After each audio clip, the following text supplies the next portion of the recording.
ہم نے جہازوں میں شفٹ کرنا ہے، ہم نے کیسے کرنا ہے.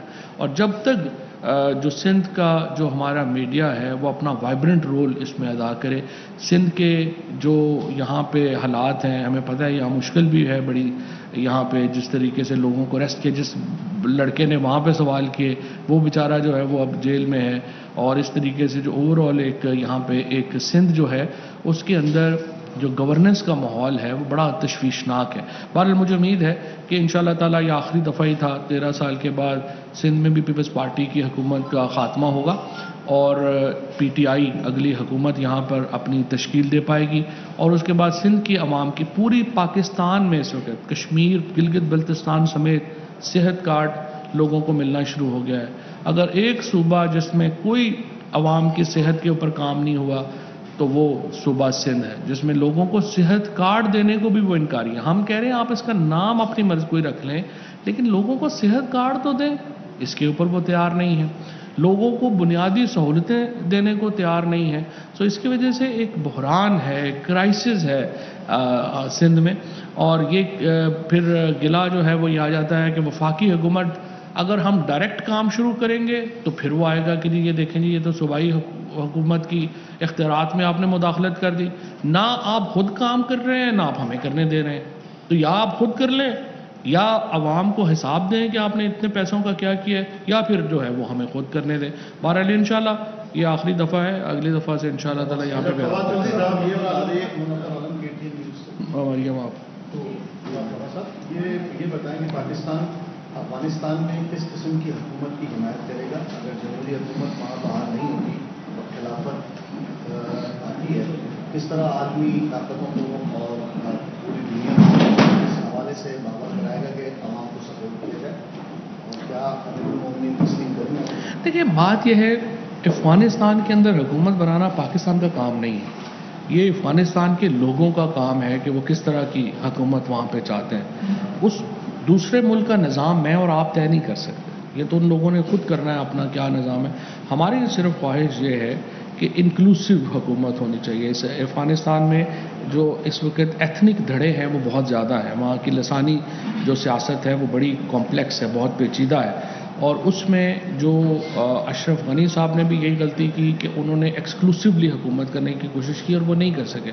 تو جو طالبان حکومت اتھارٹیز ہیں ان کا اس وقت جو بیانات ہیں طالبان اتھارٹیز کے وہ کافی حوصلہ کن ہیں اس حوالے سے کہ وہ کہہ رہے ہیں کہ ہم ایک انکلوسیو حکومت ہی افغانستان میں بنانا چاہتے ہیں. باقی فارم کیا ہوگا، وہاں کا کانسٹیٹیوشن کیا ہوگا، یہ آپ کو اور میرا کام نہیں ہے اس کو طے کرنا. اچھا یہ بتا دیں فواد چودھری صاحب، یہ سوال ہے کہ ماشاءاللہ 3 سال آپ کے پورے ہو گئے، 4تھا سال شروع ہے. کراچی نے آپ کو بڑا اسپیس دیا.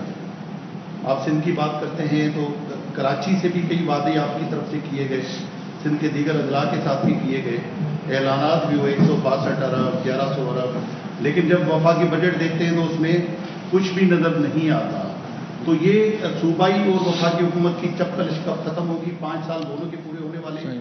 وفاق نے کراچی کو کیا دیا؟ دیکھیں پہلی بات تو یہ کہ یہ تو درست بالکل ہی نہیں ہے کہ کراچی میں وفاقی. پہلی بات تو آپ کو سمجھنا چاہیے کہ نظام کیا ہے. نظام یہ ہے کہ پورے پاکستان سے ٹیکس کلیکٹ ہوتا ہے، اس کے بعد وہ ٹیکس آپ صوبوں کو دے دیتے ہیں اور وہ پیسے صوبوں نے آگے جو ہے وہ خرچ کرنے ہیں. اب یہی جو میں نے عرض کیا کہ اگر ہم سندھ کی حکومت کو کہیں کہ یہ پیسے آپ اس طرح سے خرچ کریں اور ہمیں حساب دیں، پھر آ جاتا ہے کہ جی آپ جو ہے وہ صوبائی معاملات میں مداخلت کر رہے ہیں. جب ہم نے ابھی تک اپنے جو ایم این ایز ہیں اور ہماری جو فیڈرل کمپنی ہے اس کے تحت ہم تقریباً اس وقت جو اوور آل سندھ میں ہم نے ان میں 1100 ارب روپیہ جو ہے وہ ہم نے مختص کیا ہے، اس کو لگانے میں بھی اب پرابلم ہے. اجازتیں دینا جو ہے، آپ دیکھیں پورے پاکستان میں اس وقت جو ہائی رائز بلڈنگز ہیں ان کے ہزاروں کیس پروسیڈ ہوئے ہیں. کراچی کے اندر جو ہے وہ چند 100 بھی نہیں ہو سکے، کیونکہ یہ جو کراچی کا ہر محکمہ لوگوں سے پیسے مانگنا شروع کر دیتا ہے. اس طرح تو نہیں ہوتا. آخر لاہور میں، اسلام آباد میں، پشاور میں، وہاں پر بھی تو اتھارٹیز بیٹھی ہوئی ہیں نا. سو جب تک صوبائی حکومت آپ کے پاس نہ ہو تو آپ کے جو بنیادی ترقیاتی کام ہیں وہ آگے نہیں چلتے. یہ ہمارے آئین کا ایک جو ہے وہ ایک فریم ورک ہے. اسی لیے میں سمجھتا ہوں کہ سپریم کورٹ کو آرٹیکل 140A کے اوپر عمل درآمد کرانا چاہیے. اور صوبوں میں یہ جو ابھی بھی الیکشن لوکل گورنمنٹ کے سندھ حکومت پلان کر رہی ہے، یہ تو فارس ہے. اس سے تو الیکشن نہ کرائیں آپ. سارا کنٹرول دیکھیں، پیسوں کا کنٹرول چیف منسٹر کے پاس ہوگا، ایڈمنسٹریشن کا کنٹرول چیف منسٹر کے پاس ہوگا، پلاننگ کا کنٹرول چیف منسٹر کے پاس ہوگا. تو ڈسٹرکٹ گورنمنٹس نے کیا کرنا ہے؟ سو جب تک یہ نظام آرٹیکل 140A کے تحت ڈیوالو نہیں ہوتا، یہ جو مسائل ہیں ہمارے یہ قطعی طور کے اوپر حل نہیں ہوں گے. اور میں یہ سمجھتا ہوں کہ اس کے اوپر ایک پوری ایفرٹ کی ضرورت ہے کہ بلدیاتی الیکشن جو ہے وہ مقامی حکومتوں کا نظام جو ہے وہ لگایا جائے. فواد صاحب یہ بتائیے گا کہ ون بائی ون کیجیے گا پلیز. ایک منٹ. انخلا اقتصادی میں رہنے سے انخلا کے حوالے سے یقیناً پاکستان نے بڑا کردار ادا کیا. PIA بھی سر تو ابھی کتنے افغانستان سے ہمارا جو آپریشن PIA کے علاوہ جو اسلام آباد میں آپریشن ہونا دیگر شہروں میں بھی ہونا تھا، کراچی، پشاور اور اس پہ. اور دوسری چیز ایک سوال یہ کہ کیا افغانستان نے طالبان نے پاکستان کو آفر کی ہے کہ ان کا ایویشن نظام چلانے کے لیے کوئی مدد طلب کی ہے پاکستان نے؟ دیکھیں ابھی جو ایویکویشن میں ہم تقریباً 4400 سے بھی زیادہ لوگ جو ہیں وہ ہم ایویکویٹ جو ہے وہ کرا چکے ہیں. PIA نے اکیلے ہی تقریباً 2000 کے قریب لوگ جو ہیں وہ ایویکویٹ جو ہیں وہاں سے کروائے ہیں. اس کے علاوہ چمن سے تقریباً آپ سمجھیے کہ اب تک تقریباً کوئی 27,000 لوگ جو ہیں وہ پاکستان کے اندر جو ہے وہ آئے ہیں. تورخم سے کم ہے. اب یہ جو فارنرز ہیں، ہمارے جو بارڈرز ہیں وہ ہم نے اوپن کیے ہیں for the international citizens who want to evacuate from Kabul. لیکن جو افغان شہری ہیں ان کا آپ کو معلوم ہے کہ طالبان اتھارٹیز نے ان کے لیے افغانستان چھوڑنے پہ پابندی لگا دی. تو وہ ان کو بھی جو ہے وہ ہم اکاموڈیٹ مطلب آئیں گے تو ویلڈ ویزے اور ان کے ڈاکومنٹیشن کے تحت آ سکتے ہیں. لیکن یہ جو فارنرز ہیں وہ تو مسلسل جو ہے وہ آ رہے ہیں.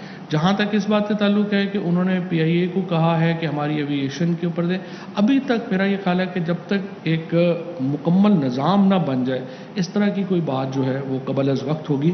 لیکن ہم افغانستان کو تمام جو اپنی سپورٹ ہے وہ دیں گے، اور کوئی شبہ نہیں ہے کہ ہم ایک سٹیبل افغانستان کے لیے اپنا جو کردار ہے وہ ادا کرنا چاہتے ہیں. اور سٹیبل افغانستان تبھی ہوگا اگر ان کے ادارے فنکشنل ہوں.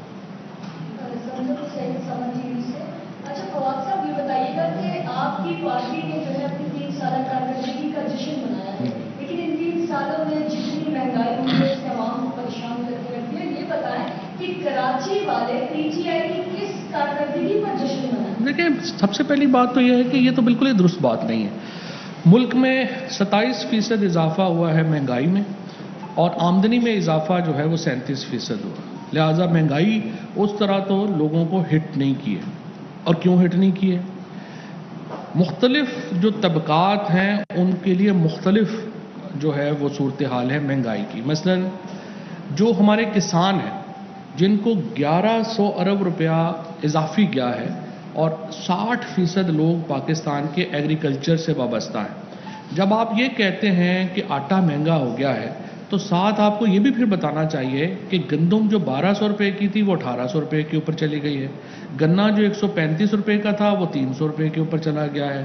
اسی طرح سے جو مکئی ہے، اسی طرح سے جو باجرہ ہے، آم اس بار پاکستان کا ہسٹورک ایکسپورٹ ہے اس دفعہ آم کی. سٹرس کی پچھلے سال جو ہے وہ ہسٹورک ایکسپورٹ ہے.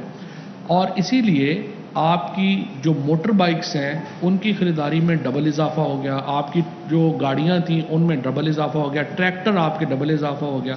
سو ایگریکلچر اکانومی جس میں 60% لوگ جڑے ہوئے ہیں انہیں مہنگائی نے اتنا اثر نہیں کیا. اسی طریقے سے جو لوگ ٹیکسٹائل سیکٹر سے جڑے ہوئے ہیں، جہاں کراچی میں اور فیصل آباد میں جو ٹیکسٹائل کمپنیاں جو ایکسپورٹ سے ہیں، ہر کمپنی نے اپنی جو تعداد ہے اس کو ڈبل کیا ہے. اور اس وقت فیصل آباد جہاں پہ ایک بحران تھا ٹیکسٹائل کا، ان کے جو چیمبر پریزیڈنٹ تھے وہ مجھے بتا رہے تھے کہ 2023 تک ان کے پاس نئے آرڈر لینے کی بھی کیپیسٹی نہیں ہے، وہ اتنے بک ہیں. اسی طرح سے کنسٹرکشن سیکٹر سے جڑے ہوئے جو لوگ ہیں ان کا یہ ہے کہ وہ جو تمام مزدور ہیں اس کا جو مستری ہے اور جو پلمبر ہے، تمام کی جو آمدنی ہے وہ ڈبل ہو گئی ہے. لیکن ہمیں مہنگائی کا شور، مہنگائی سے سب سے زیادہ کون افیکٹ ہوا ہے؟ مہنگائی سے افیکٹ ہوا ہے تنخواہ دار طبقہ، اور اسپیشلی جو پرائیویٹ سیکٹر میں، اور اس میں بھی اسپیشلی جو میڈیا کے لوگ ہیں. 70 کروڑ روپیہ ہم نے میڈیا کو جاری کیا ہے، لیکن میڈیا کے لوگوں کی تنخواہوں میں اضافہ نہیں ہوا، نہ ہی میڈیا کے لوگوں کو ملا ہے. لہٰذا جہاں پہ بھی ہم جاتے ہیں اور ٹی وی دیکھتے ہیں، چونکہ ان کے اوپر افتاد آئی ہوئی ہے، ان کو لگتا ہے پورے ملک کا ہی بیڑا غرق ہو گیا.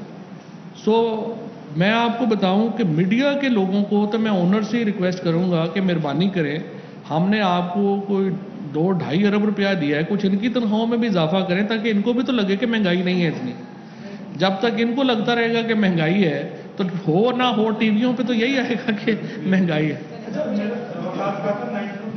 میرے 2 سوال چھوٹے تھے کہ اگر پی ٹی آئی کی اس وقت آپ سمجھتے ہیں کہ مقبولیت ہے، اگر پی ٹی آئی اقتدار میں نہ رہی تو آپ سمجھتے ہیں کہ پی ٹی آئی کی جو موجودہ رجیم ہے، جو M L A M P جو سیاستدان ساتھ ہیں وہ ساتھ رہیں گے؟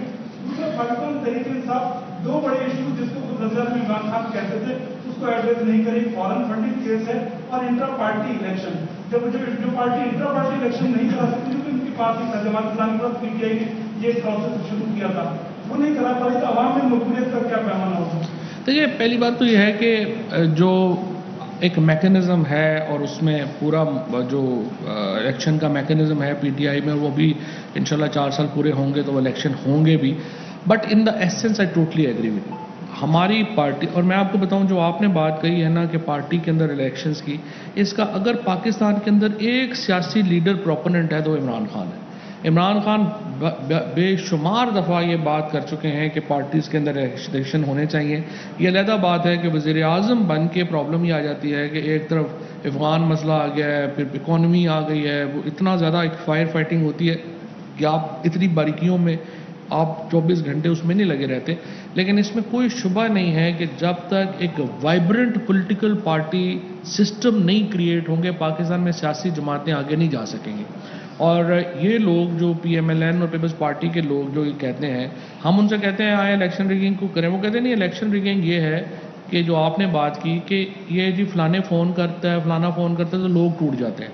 اس کا مطلب کیا ہے؟ اس کا مطلب یہ ہے کہ ووٹ پارٹی کے نہیں ہیں، vote M N A M P As کے شخصیات کے. تو جب آپ ان کو ہٹا دیتے ہیں تو پارٹی بیٹھ جاتی ہے. تو اس کا واحد حل یہی ہے کہ سیاسی جماعتیں اپنے گریبان کے اندر جھانکیں اور ایک وائبرنٹ سسٹم کریٹ کریں اپنی پارٹی کے الیکشنز کا. اچھا، فیاض صاحب، میرا نام شبیر لاشاری ہے. شبیر لاشاری سے جی لاشاری صاحب، میرے 2 چھوٹے چھوٹے سوال. میرا یہ ہے کہ افغان صورتحال کے پیش نظر سندھ کے لوگ بھی بہت سارے پریشان ہیں کہ ایک مرتبہ افغانیوں کو یہاں سندھ میں بسانے کی باتیں ہو رہی ہیں. کیا یہ بات ٹھیک ہے؟ کراچی میں افغانی آ رہے ہیں تو سندھ حکومت کو جو ہے وہ اعتماد میں لیا گیا ہے یا نہیں؟ سندھ کس کنڈیشن پہ وہ آ رہے ہیں؟ دوسری بات یہ کہ سندھ میں پانی کی بہت شدید قلت ہے. سندھ حکومت کا کہنا ہے کہ ارسا ہمارے ساتھ زیادتی کر رہی ہے کیونکہ پانی اگر دریا میں نہیں ہے تو چشمہ جنرل اور ٹی پی کے نام جو بخراگا کے نام ہے ان کو کیوں بولا جا رہا ہے؟ یہ سندھ حکومت غلط بیان کریں گے یا مخاطب احساس کے ساتھ زیادتی کریں گے؟ دیکھیں، پہلی بات تو یہ ہے کہ مراد علی شاہ صاحب اور سندھ حکومت جس دن سچ بولے نا جی، اس دن تو ان کو لگتا ہے کہ کھانا ہی ہضم نہیں ہوگا. پہلی بات تو آپ آنکھیں بند کر کے جو وفاق اور یا پنجاب سے کوئی کہہ رہا ہو اس پہ یقین کر لیا کریں، کیونکہ انہوں نے زندگی میں کبھی سچ نہیں بولا. جو پانی کا مسئلہ ہے بڑا سمپل ہے. وہ ارسا والے اور پنجاب والے کہہ رہے ہیں کہ آپ یہ کرتے ہیں کہ مانیٹرنگ سسٹم لگا لیتے ہیں کہ سندھ کے اندر پانی کتنا آ رہا ہے اور سندھ سے پانی ایگزٹ کتنا ہو رہا ہے. مجھے آپ بتائیں سندھ گورنمنٹ اس پہ کیوں نہیں مان رہی؟ اگر وہ اپنا پنجاب والے اپنے پانی میں سے چاہے وہ 5 نہریں نکالیں، وہ تو ان کا حصہ ہے. مجھے آپ بتائیں سندھ گورنمنٹ سے آپ کو پوچھنا یہ چاہیے کہ اس کے اوپر آپ کو اعتراض کیا ہے کہ وہ پنجاب سے جتنا پانی سندھ میں آ رہا ہے وہ مانیٹر ہو اور سندھ سے جتنا پانی آگے سمندر میں ایگزٹ ہو رہا ہے وہ مانیٹر ہو. اس میں کیا پرابلم ہے؟ میں آپ کو بتاتا ہوں کیا پرابلم.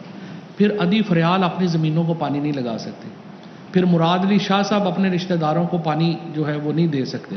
پھر یہ آپ کے جو ساری خورشید شاہ صاحب اور باقی ساری کمپنی بیٹھی ہوئی ہے، یہ لوگ اپنے لوگوں کو پانی نہیں دے سکے کیونکہ لوگوں کو ایگزیکٹلی پتہ ہوگا کہ کیسے جو پانی ہے وہ آیا کتنا ہے اور کتنا جو پانی ہے وہ گیا ہے. اور اس طریقے سے جب تک یہ پانی کی پیمائش صحیح نہیں ہوگی جب تک پانی جو ہے وہ اس کی انٹری اور ایگزٹ ریکارڈ نہیں ہوگا آپ کو یہ پتہ نہیں چلے گا، پھر آپ اس طرح کے سوال کریں گے. تو نیکسٹ ٹائم آپ پوچھئے مراد علی شاہ سے اور سندھ گورنمنٹ سے کہ آپ لوگ یہ کیوں جو پانی کی انٹری اور ایگزٹ ہے اس کو آپ میسر نہیں ہونے دے رہے. دیکھیں پہلی بات تو یہ ہے کہ اس وقت تک آج جب میں اور اہم ترین خبریں اب ایک کلک کی دوری پر. آپ کے پسندیدہ ٹاک شوز ہوں یا اہم ملکی یا غیر ملکی شخصیات کی نیوز کانفرنسز، ہر لمحہ باخبر رہنے کے لیے سبسکرائب کریں ہمارا YouTube چینل. موسم کی صورتحال ہو یا کھیل کے میدان سے خبریں، اپنے موبائل فون سے ملکی اور بین الاقوامی اہم خبروں تک رسائی کے لیے ڈاؤن لوڈ کیجئے موبائل ایپ. باوثوق ذرائع سے مصدقہ خبروں، تجزیوں اور تبصروں سے مستفید ہونے کے لیے وزٹ کیجئے پاکستان کی سب سے بڑی نیوز ویب سائٹ www.arYnews.tv.